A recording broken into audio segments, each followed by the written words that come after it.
On the news tonight,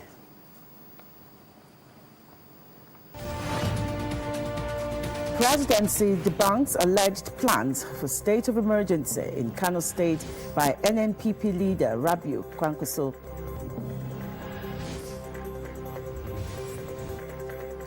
President Bola Tinubu hosts National Assembly leadership, calls for change in mindsets to build an enduring nation. Lagos State government signs concessional agreements to initiate smart health information platform for seamless data and medical records. And on the foreign scene, President Joe Biden to give legal status to 500,000 undocumented spouses. These and more shortly.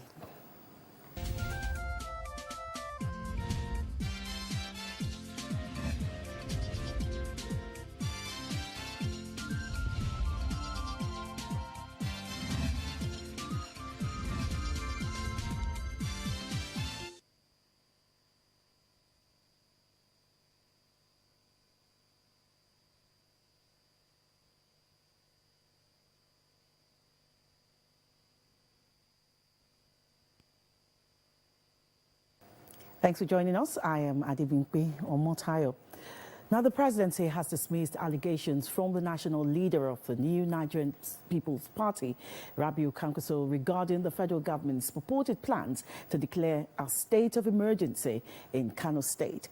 At a flag-off ceremony for the construction of 82 kilometers of rural road networks in his hometown, Madobe Kwankwaso accused the federal government of compromising Kano security by its refusal to take away heavy operatives guarding the deposed emir of Kano, Aminu Ado Bayero. He said the people of Kano would resist any attempt to undermine the constituted authority in the state.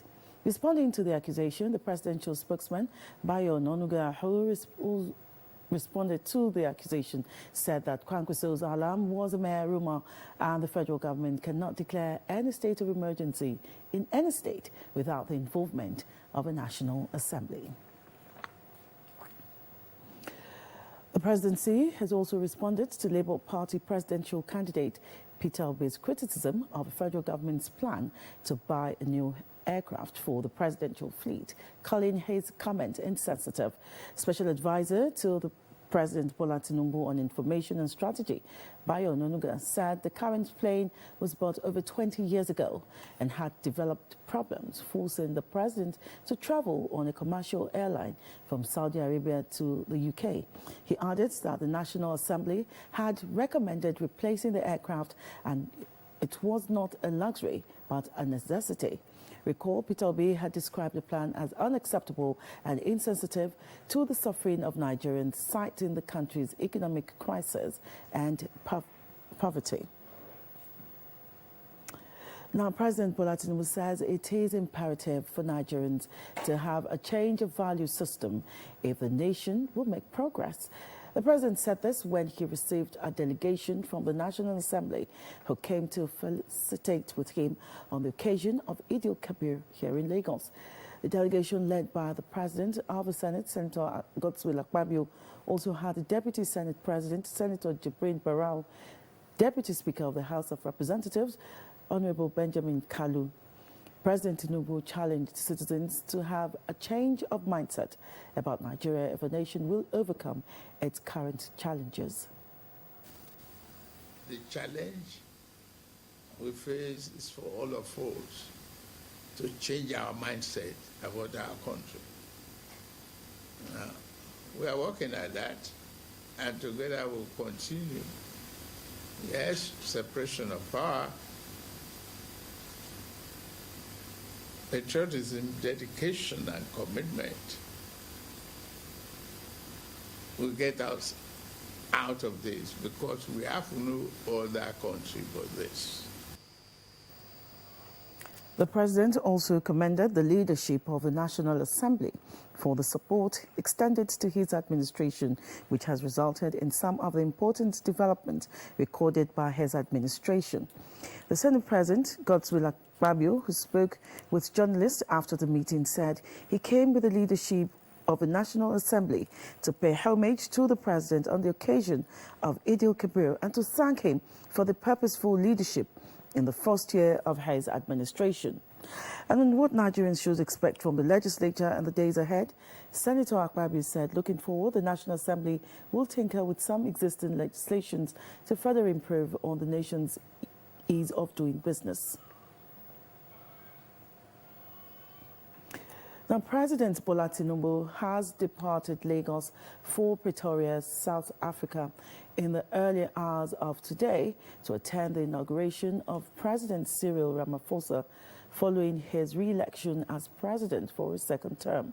A statement by the presidential spokesperson, Ajuri Ngelale, reveals that President Tinubu, who has been in Lagos since Friday, June 14, for the Eid al-Kabir festivities, will return to Nigeria after the South African inauguration ceremony on Wednesday, June 19. The Lagos State Governor, Babajide Sanwo-Olu, and other dignitaries saw President Tinubu off at the Murtala Mohammed International Airport, Ikeja.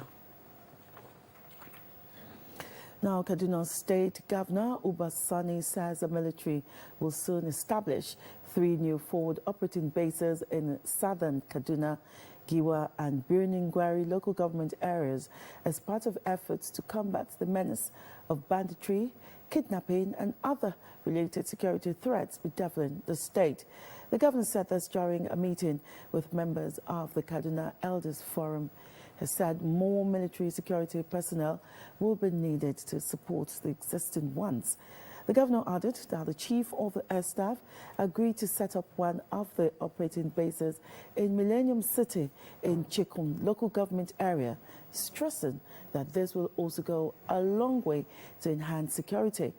Meanwhile, Governor Sani also revealed that his administration had supported over 60,000 smallholder farmers with farm implements to enable them to cultivate massively in this year's farming season. The Chief of Army Staff, Lieutenant General Taoreed Lagbaja, has commended troops of Joint Task Force Northeast Operation Hadinkai for the gains so far made in the fight against terrorism and insurgency in the Northeast Theater. Director of Army Public Relations, Major General Onyema Nwachukwu, in a statement said General Lagbaja urged the troops to sustain the momentum while celebrating Eid al-Kabir with troops at the front lines. General Lagbaja acknowledged the troops' dedication, many of whom, he said, still bear the physical and emotional scars of battle, as they have displayed uncommon courage in the face of daunting challenges. He also appreciated President Bola Ahmed Tinubu for his strategic guidance and support to the Nigerian Army, particularly in providing requisite platforms that have contributed to the overall success of ongoing operations. He further appreciated the Minister of Defense, Minister of State for Defense, Chief of Defense Staff and other service chiefs for the joint effort in the fight against the nation's adversaries. Meanwhile, Chief of Army Staff inaugurated the several projects in Mai Malari Cantonment, including the newly constructed Headquarters 47 Engineers Brigade Office Complex, a newly built road named Major General Y.M. Abubakar Drive, and another rehabilitated connecting road. Now, Governor Siminalayi Fubara of Rivers State convened a high-level Security Council meeting with heads of security agencies. The security meeting, which took place at the Government House in Port Harcourt, the state capital, followed the escalating political tension in the state and the expiration of a tenure of a local government chairman in the state. The closed-door session focused on recent disturbances at local government secretariats and the overall security situation in the state. Fubara said the meeting with the security chiefs was to devise effective strategies to prevent further invasions of local government officers. The governor added that one of the agenda of the meeting was to ensure the stability and continuity of governmental functions across the state. Earlier in the day, gunshots were fired when the former chairman of Port Harcourt local government area of Rivers State, Orwell Ihunde, attempted to enter the council secretariat. He was later chased away by some youths. was chased away by some youth when he tried to make his way to the premises. The Anambra State Commissioner of Police, Nage Obonoitam, has ordered an immediate manhunt operation for the armed men who murdered the commander of the local vigilante in Nnewi. The CP, who said the gunmen engaged security operatives in a gun battle at Nobi, vowed to get justice for the murdered vigilante operative and others who were victims of the attack. Police Public Relations Officer in the state, Tochukwu Ikenga, recalls that during the gun duel, the vigilante operative was killed, while 2 other passers-by were fatally injured due to indiscriminate shootings by the hoodlums in an attempt to escape the scene. According to Ikenga, the police responding team at the scene recovered the bodies of the victims and took them to the hospital. He called on members of the public, especially the eyewitnesses, to assist the police with information on the ongoing onslaught operation. In another development, the command said that the police-led Joint Security Force in Aguata area of the state had intercepted 4 suspected Eastern Security Network militia in Ufuma, Orumba North. According to the command, the arrest followed information received over time of planned attacks on security agents and innocent citizens by the dreaded group. Now, the Lagos State Police Command has confirmed that the abducted Fuani brothers and 2 others have been rescued.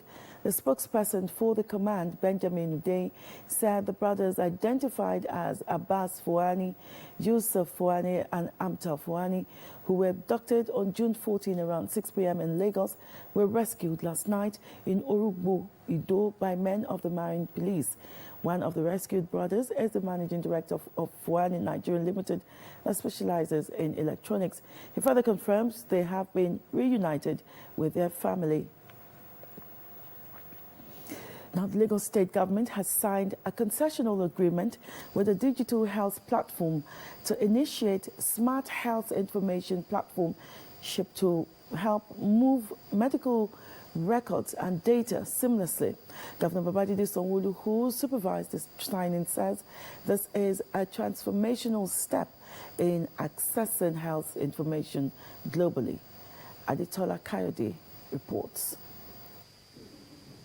Emerging trends of applying cutting-edge technology in transportation, economy, banking, education, and more has once again moved to the health sector in Lagos State with the creation of Smart Health Information Platform, SHIP, designed to be a one-stop digital solution to move medical records and data from one institution to another. SHIP will also speed up interactions of healthcare providers, government, and other stakeholders around the country, continent, and the world at large. The platform will serve as repository of big data for the over 7 million patients of general hospitals and other health institutions across Lagos and still counting. What we're trying to do now in anticipation of a tsunami of digital solutions such as machine learning, artificial intelligence, deep learning, robotics, and even quantum physics is to prepare the platform for the repository of this kind of information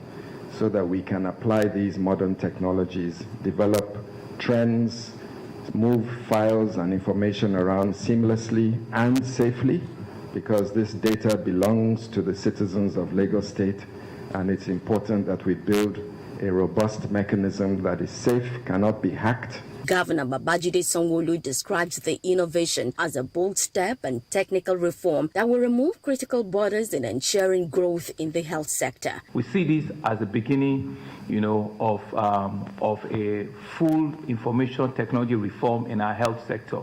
Like the commissioner also said, it's not an application, but this is like a platform. It's like we're building a backbone. We're building what is required for all sorts of further applications to live and to work, to work with.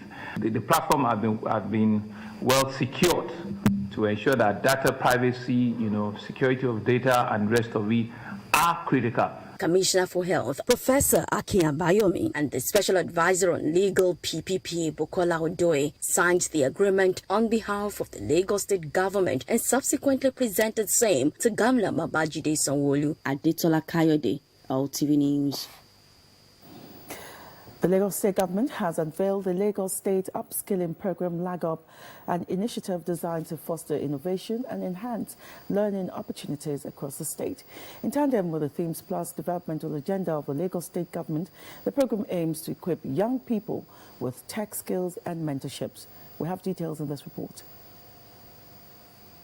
The Lagos State Upskill Program, LAGUP, is an initiative that aims to bridge the digital divide and equip young people in the state with the skills they need for self-reliance. The Commissioner for Youth and Social Development, Mobolaji Ogunlinde, at the launch of the program, emphasized that the program will foster innovation and enhance learning opportunities across the state for young people and SMEs. He reaffirmed the Lagos State administration's unwavering commitment to investing in and supporting the development of its young population to reach their full potential. It is crucial that we equip our youth with the skills and knowledge necessary to navigate and thrive in this digital era. This Lagos State Upskill Program, LAGUP, being implemented in collaboration with our esteemed partners, represents a significant step towards empowering our young people.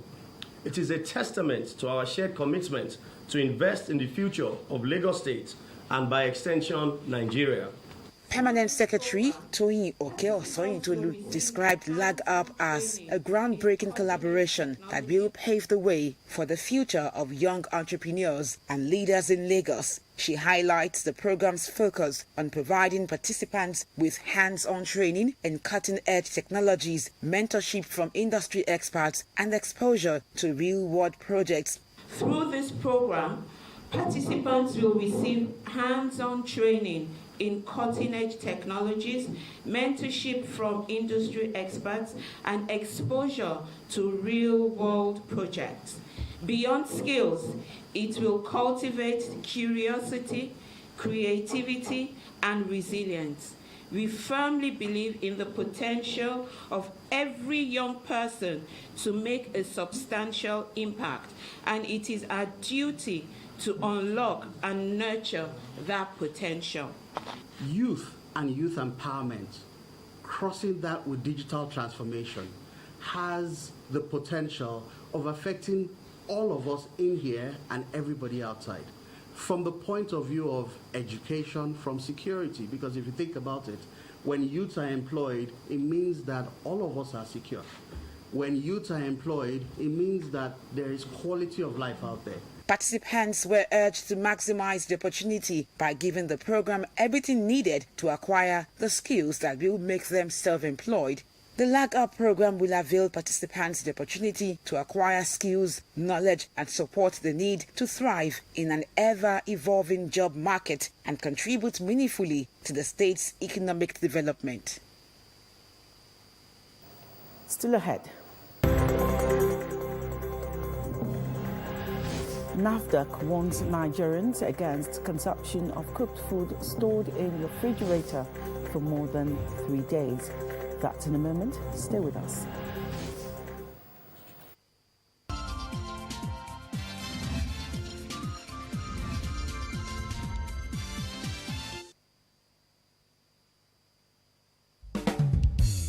Dear Lagosians, we are taking a stand for our city's health and future. The Lagos State government has banned styrofoam food containers to shield our environment and your well-being. Why? Because styrofoam made of polystyrene is linked to severe health risks like cancer, Parkinson's disease, and hearing loss. But the danger doesn't stop there. It is also non-biodegradable, meaning it will remain the same for the next 500 years, leading to clogged drains and increased flooding. Our oceans are also at risk. It harms marine life, disrupting the delicate balance of our ecosystem. Please, let us embrace the usage of only reusable plastic containers henceforth. If you are found using, selling, or distributing styrofoam food containers, these items will be confiscated and you will be prosecuted. Let's choose a safer path with reusable plastics. It's up to us to ensure a vibrant, healthier, and cleaner Lagos for generations to come. Enough is enough. Join the movement.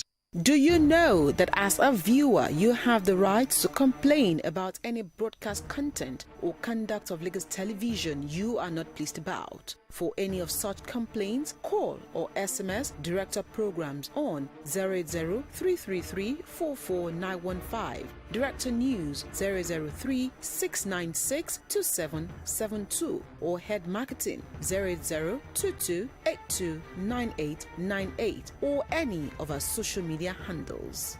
Lagos Television, the voice of Lagos.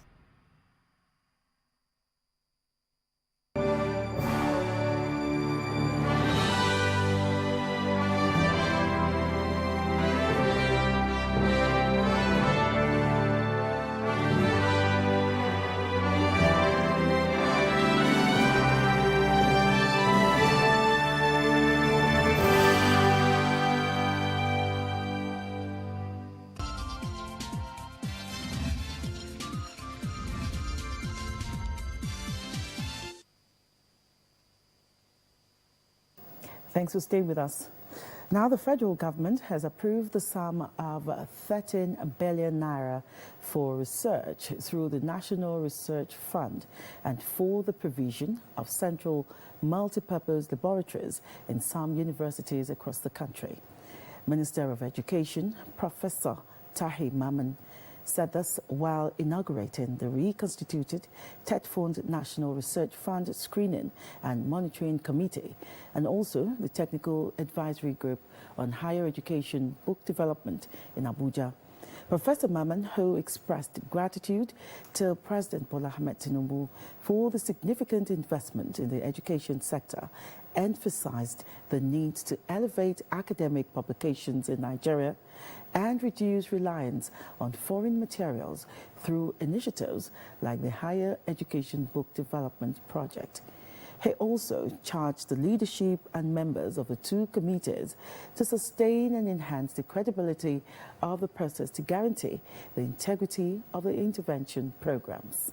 Universities play a role in the development of this country by connecting with the private sector, the industry, and other players to be solutions to our problems in terms of research products and their commercialization, in terms of producing students who have the skill to connect with the economy of the country and be productive members of the society, who not necessarily will be going searching for jobs, in the job market. So for this, as I said, the government is absolutely committed to supporting universities in that direction. The Executive Secretary of TETFund, Sonia Chono, praised the committee's expertise in driving the implementation of a national research fund. Due to our poor maintenance culture, we have tended to neglect the issue of quality in terms of the equipment that we have in our laboratories and whether they are functional, in terms of the type of workshops we have to support productive work, in terms of hands-on training, in terms of things like welding, things like fabrication, molds for manufacturing, and so on and so forth. Some of the equipment in the laboratories, I will tell you, though functional, were 1917, 1927. You will obviously agree with me that that equipment can best be in a museum in the institution to teach them the history of that particular equipment. But this country is now poised to now provide them with modern equipment that can put them at par and make them competitive, both regionally in Africa and internationally. The terms of reference for the two committees include pre-qualify applications for research grants from academics in beneficiary institutions to ensure that they are in compliance with the approved templates for accessing the TED Fund NRF grant, and to screen proposals on manuscripts for development into academic textbooks and advising TED Fund on fundable manuscripts. Still talking education, the Joint Admissions and Matriculation Board says it has concluded plans to host the 2024 policy meeting on admissions into tertiary institutions. According to its weekly bulletin, JAMB stated that the meeting will be chaired by the Minister of Education, Professor Tahir Mamman, with other critical stakeholders in the education sector in attendance. The board explains that the policy meeting on admissions sets the tone for any particular year's admission exercise, formulation of admission guidelines, presents application statistics, candidates' performance evaluation, as well as setting the acceptable minimum admission standards for all tertiary institutions across Nigeria for the given year. Now, the National Agency for Food and Drug Administration and Control, NAFDAC, has urged Nigerians to refrain from storing cooked food in the refrigerator for more than 3 days. According to the agency, cooked food stored in the refrigerator for days is susceptible to contamination by disease-causing pathogens, key agents of foodborne diseases that can lead to death. NAFDAC Director General Professor Mojisola Adeyeye tasked all stakeholders in the food supply chain to take deliberate actions to institute a food safety culture in their operations to mitigate the food hazards and risks that could compromise food safety. Professor Adeyeye noted that food safety is not only important for public health, but a sine qua non for economic development and food security, emphasized that everybody has a role to play from the farm to the table to ensure that the food we consume is safe and will not cause damage to our health. Badagry indigents and residents have been asked to sustain peaceful coexistence amongst various clans and ethnic groups in the Asian town. Participants at this year's Eid al-Kabir festival gave the advice, noting the remarkable progress the coastal town had recorded in recent times as a result of harmonious living amongst all residents. Badagry Bureau Chief Samuel Dada has the details.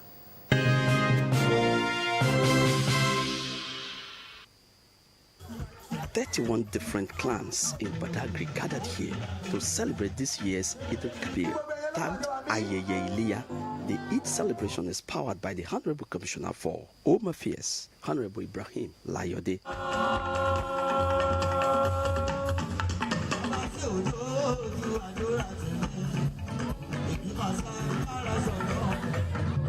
The significance of this is centered around tourism, and this notable family are making sure that this thing is being sustained annually.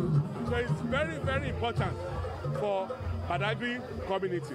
Traditional, political, and community leaders urged residents to sustain the existing peace among different groups which they ascribe to the development the Asian town currently enjoys.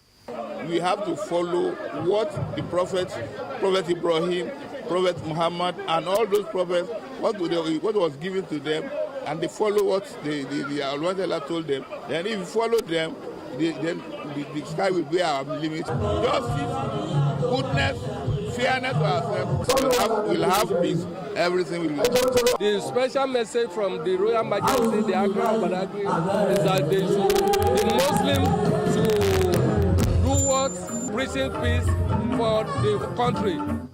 2 individuals from 3 families would benefit from the free pilgrimage slots courtesy of Honorable Ayode. The chief imam of the town is expected to pick another beneficiary for an additional slot from member representing Badagry Constituency 1 in the Lagos State House of Assembly, Bonus Solomon.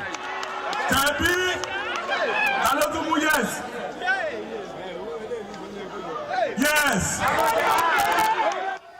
School bags at earlier been distributed to pupils to support them as they resume schools after the summer break.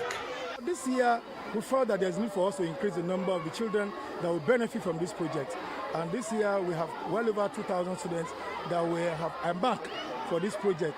And this project goes a long way towards supporting the education of these children.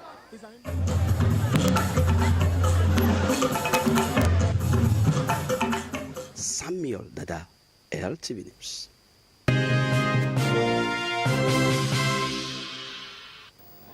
Now, as the Eid celebrations come to an end, there are growing expectations for renewed commitment to unity, patriotism and economic resilience towards national development. Our correspondent, Jamiu Shonubi, compiled this report. This is our place of birth. Nigeria, we hate thee. Our dear native land. Though the tribe might be different,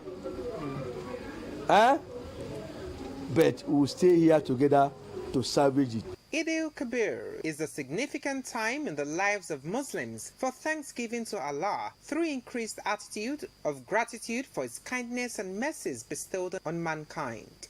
As the festivities wind down, there are growing expectations for renewed commitment to unity, patriotism and economic resilience towards national development. A creature cannot be greater than a creator. Hence, Ibrahim was able to express this through his faithfulness, his response, obedience to the God Almighty who created him. On every good thing or your intention to align with God, devil will always come. And whenever devil comes, the best thing is for you to be able to say, "Oh, you devil, stay away from me. Let me align with my God." We must be obedient to our leaders. There's this thing they call perseverance. We must learn how to persevere so that at the end of the day, things will go normally and things will have a course of U-turn that will lead to everybody being happy. The teaching of Prophet Ibrahim's faith and Ismail's obedience to his father's instruction is a testament to God's fulfillment of his promises. Nigerians were encouraged to look beyond ethnic and religious differences and embrace shared identity while working together for the nation's prosperity. You look at Nigeria today, a lot of people will say they want to run away from Nigeria. Is it running away from Nigeria that will bring about the solution? No. Nigeria is so blessed. We should go back to the drawing board and go back to our production capability and enshrine all we have into that so that we can expand our production. So it is collective responsibility. Government need to provide a conducive atmosphere. Nigeria need to embrace what they have and increase the productivity so that our economy can be right. It's not about running away. We must be piety. We must be respectful. And we must listen to our parents. After listening to our parents, we must listen to the government. Let us be obedient to our leaders. If we are there, if we are obedient to them, I am telling you, very soon everybody will smile. The smiling is coming.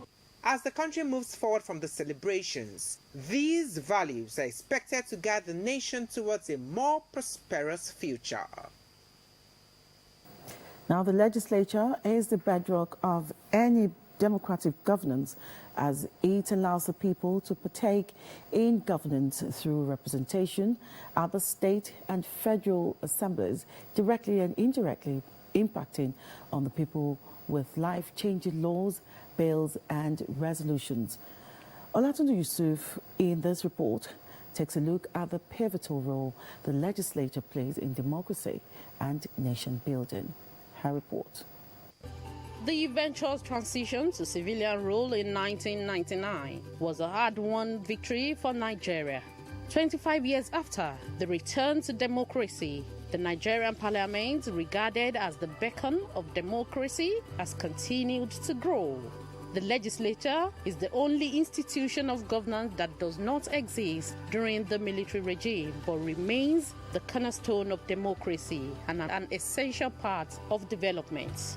They represent the people, pass laws, and hold government accountable. Legislature makes democracy, and that is where people's interests reside in the parliament. Like we used to say, sovereignty belongs to people. And that sovereignty, people handed it over to the parliamentarian to represent them. And for them to make laws, oversight the executives, they mediate such issues. And that is where you see legislature come into play. And now, where legislators are not there, there's no governance. The fear of sanction is the reason human beings obey the law. Because you'll be sanctioned when you are disobedient. So the legislature, the parliament, has been so impactful. No matter how you score them low or high, the legislature has been so impactful. You can't, without them, that's not democracy. The legislators will debate. They will set up committee, call for stakeholders to come and debate it. There are certain things they would think should be done, and when the stakeholders say no, it should be done like this, it should be done like that. They will now harmonize the various views and come out with a legislation that will be better for everybody. So I think it's good for us. Democracy cannot be entrenched without the parliament, and in 25 years of uninterrupted democracy, there is no gainsaying that the Nigerian parliament has recorded quite a number of landmark achievements. Legislature play a major role in the existence of democratic governance, and we are happy that as a parliamentarian, we are celebrating 25 years. So they must celebrate with the parliamentarians for uninterrupted existence of the parliament. All of us, we need one another, the executive, the legislature, and the judiciary. So it is not a question of whether it is legislature, it's a tripod, and each of the tripod should be very strong. We've gone through the stage of what is to be done. We've passed that stage. We now have a public hearing where people come to say their views, and everybody is now learning. Before now, we just learned that they've made some certain laws, but everybody is aware that before a law can be made, there's going to be an open hearing, there's going to be this, there's going to be that. The legislature is going places. In 25 years of legislative democracy in Nigeria, the national and state assemblies have matured and impacted on the lives of Nigerian people through representation. Lawmakers have passed a series of legislations that have impacted directly on the lives of the people from 1999 till date. The Lagos State House of Assembly has passed over 300 laws and resolutions, among which are Government Administration Law, Financial Autonomy Law, Neighborhood Safety Agency Law, Traffic Sector Reform Law, Lagos State University of Science and Technology Law, among others.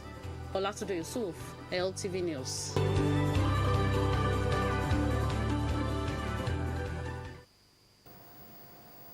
Coming up.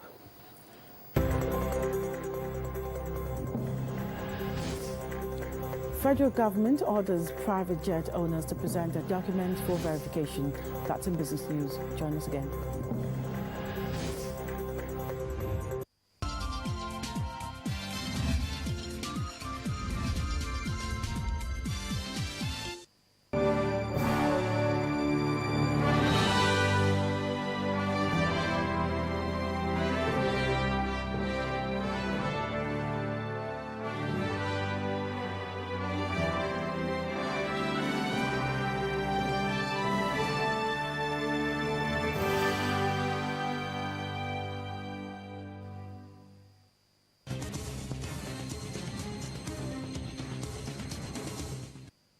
On Business News tonight, the federal government has asked owners of private jets in the country to present their documents for verification. It's made this known through the Nigeria Customs Service, NCS, which says the exercise aims to identify improperly imported private aircraft without documentation, ensure proper imports, and for maximum revenue collection. This development is coming a year after the federal government put on hold the exercise. The government has planned to recover import duty running into billions of naira from some private jet operators who are taking advantage of technical loopholes to evade the payment of import duty. The Nigeria Civil Aviation Authority (NCAA) has declared that the Nigerian airspace is safe and secure. This comes on the heels of certain online publications that the airspace is insecure due to a lack of radar coverage. In a press statement by the regulatory agency signed by the Acting Director General, Captain Chris Najomo, states that the NCAA investigated 2 recent cases of violations of the Prohibited Flight Zones, DNP4 in Abuja, and established that both violations comprised controlled flights in controlled airspace, but strayed into restricted airspace as a result of adverse weather. NCAA also confirmed that NAMA had complete radar footage of the 2 violations with full details of the identities of the aircraft and operators involved. This, it explained, was made possible only due to functional primary and secondary surveillance radars in Abuja. Similar installations are in Kano, Lagos, and Port Harcourt. The NCAA further stated that the improvement of Nigeria's aviation infrastructure and radar coverage is being backed up with 5 additional MSSR stations at Obubra, Ilorin, Talata Mafara, Maiduguri, and Numan to augment the 4 existing radar centers to achieve total coverage of the country. The Nigerian Upstream Petroleum Regulatory Commission (NUPRC) has announced an extension to the 2024 licensing bid round registration by 10 days. Commission Chief Executive Officer Gbenga Komolafe said the extension is to allow interested investors to take advantage of the expanded opportunities. Komolafe explained that in pursuit of the Commission's commitment to derive value from the country's abundant oil and gas reserves and increase production, the Commission has been working assiduously with multi-client companies to undertake more exploratory activities, acquire more data to foster and encourage further investment in the Nigerian upstream sector. He added that as a result of additional data acquired concerning deep offshore blocks, the Commission has added 17 deep offshore blocks to the 2024 licensing round. And that's all on business news. We won't be having today's figures on the floor of the Nigerian Stock Exchange due to the public holiday. Enjoy your holidays.